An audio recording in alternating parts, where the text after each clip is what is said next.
안녕하세요. 신신명의 18번째 구는 수유, 반조, 승각, 전공입니다. 수유, 잠시 동안이라도, 잠깐 동안이라도 반조, 되살펴 비추어 볼 수 있다면은 승각, 전공, 앞전자, 눈앞에 공이 드러난 것보다도 승각, 훌륭한 일이다. 그랬습니다. 잠깐이라도 내 마음을 돌이켜 볼 수 있다면은 앞에서 공이 드러난 것보다도 더욱더 훌륭하다. 바로 우리가 이 말이 상징하는 바가 무엇일까요? 우리가 수행을 하고 공부를 합니다. 깨달으려고 합니다. 그런데 깨달음이 목적인가요? 공부를 하는 게 목적인가요? 공부를 하는 목적은 뭘까요? 공부를 통하여서 바로 실생활을 편리하게, 평안하게 잘 살기 위함입니다. 깨달음에 이르려는 목적이 뭘까요? 깨달음에 이르러서 박지 않음을 밝음이라고 주장하는 그러한 무명을 벗어나서 내가 나를 괴롭히지 않는 그 상태, 열반의 상태죠.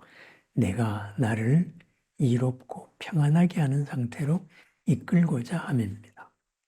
내가 나를 평안하고 이롭다. 그것이 뭘까요? 밝음으로 사는 것입니다. 깨달음의 목적은 깨달음으로 살기 위함입니다. 어떤 이치를 알았다. 알아서 어쨌다는 걸까요? 알아서 그것으로서 사는 것이 중요합니다. 그렇습니다. 깨달음이 중요한 게 아니고 깨달음을 알아차려서 사는 것이 중요합니다. 깨달음으로 사는 것이 중요합니다. 그러면은 산다는 것은 무엇일까요? 바로 밖으로 향하는 마음을 되돌려서 비추는 것입니다. 내 본래로 비추는 것. 내 본래로 비추었을 때 본래의 있는 밝음이 드러납니다. 인연 속에 한계 지어진 이런 지식이 드러나는 게 아니고 본래의 밝음이 드러납니다. 그 밝음으로 끊임없이 사는 것, 그것이 바로 반조입니다. 되돌려 비추는 것입니다.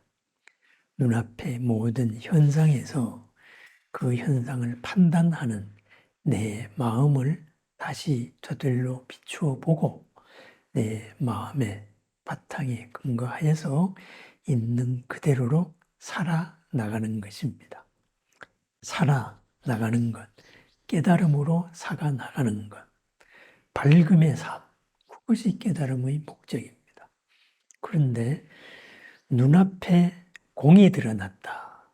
전공, 그죠? 그것이 무슨 말일까요? 바로 어떤 이치를 본 겁니다. 모든 일이 공하다. 이 이치를 본 거예요.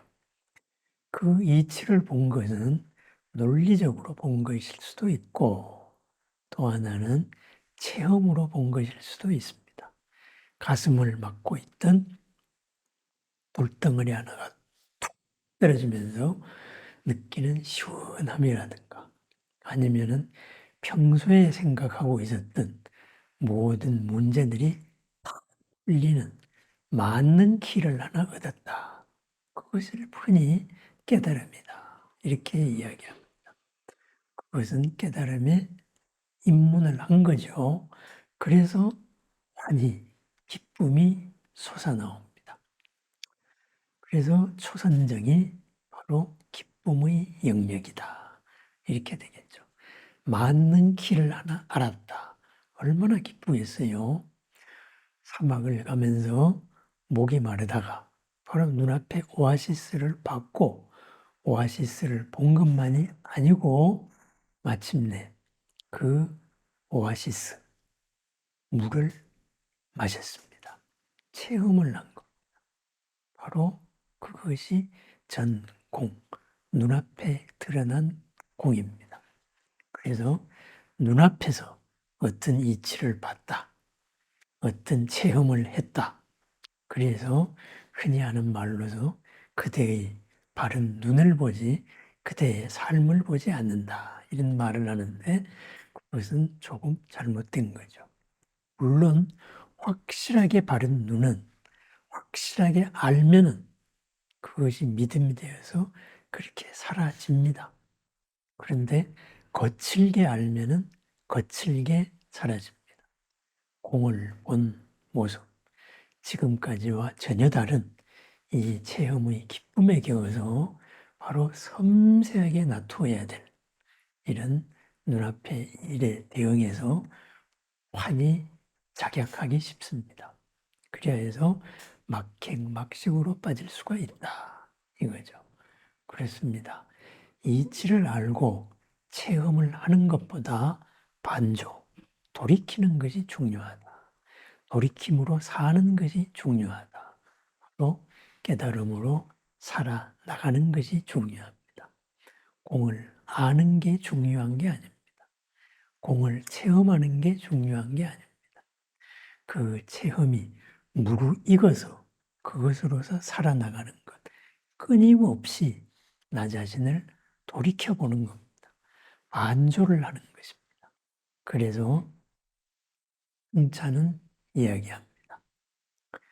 수유, 반조, 승각전고.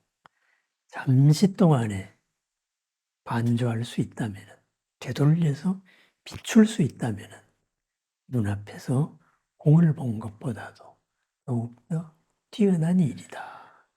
그랬습니다. 반조, 바로 깨달음을 무르익어가는 과정입니다. 그것으로 살아나가는 과정입니다. 펄펄 살아 움직이는 나의 주인공의 모습, 그것을 끊임없이 알아차리는 행위, 바로 반조입니다. 우리 일상생활에서도 가장 중요한 반조입니다. 바꾸어 말하면 사띠, 정념이죠. 알아차림입니다. 내가 화가 났을 때도 화난 상태임을, 내가 화를 느낌을, 화로 이끌려감을 알아차리고, 내가 기뻤을 때도 무엇에 이끌리고 있는 기쁨, 그것을 알아차립니다. 주인공의 자리로 끊임없이 반조하는 것. 그러다가 보면은 본래 우리가 갖추고 있는 그 주인공 그대로 살 수 있습니다. 깨달음을 무르익는 길, 바로 반조입니다. 생활 곳곳에서 우리는 되돌려 스스로를 비추어 봅니다. 세상을 인식하는 나를 다시 비추어 봅니다. 내 눈을 점검해 봅니다. 내 눈에 가림막은 없는지, 눈병은 나지 않았는지, 그죠? 끊임없이 알아차려 나가는 것. 바로 깨달음을 무르익게 하고 깨달음으로 살아나가는 중생을 벗어나서 부처님으로 되어가는 하루입니다. 언제나 어디서나 반주하는 하루. 뛰어난 체험이나 뛰어난 지식, 만능키 같은 열쇠를 하나 얻은 것 같은 기쁨, 그것보다도 더 훌륭하고 뛰어난 것. 생활의 순간, 순간에도 알아차림입니다. 나라고 생각하는 내 업을 알아차리고, 기쁨이라고 생각하는 기쁨의 정체를 알아차리고, 다가오는 모든 소리의 그 밑바탕에 깔린 소리를 듣지 않고 소리를 보는 삶, 바로 알아차림, 반조의 삶입니다. 승차는 말합니다. 잠시 동안의 반조가 되돌려서 비추어 볼 수 있다면 눈앞에서 공을 체험한 것, 공이 드러난 것보다도 더욱더 뛰어나고 훌륭한 일이다.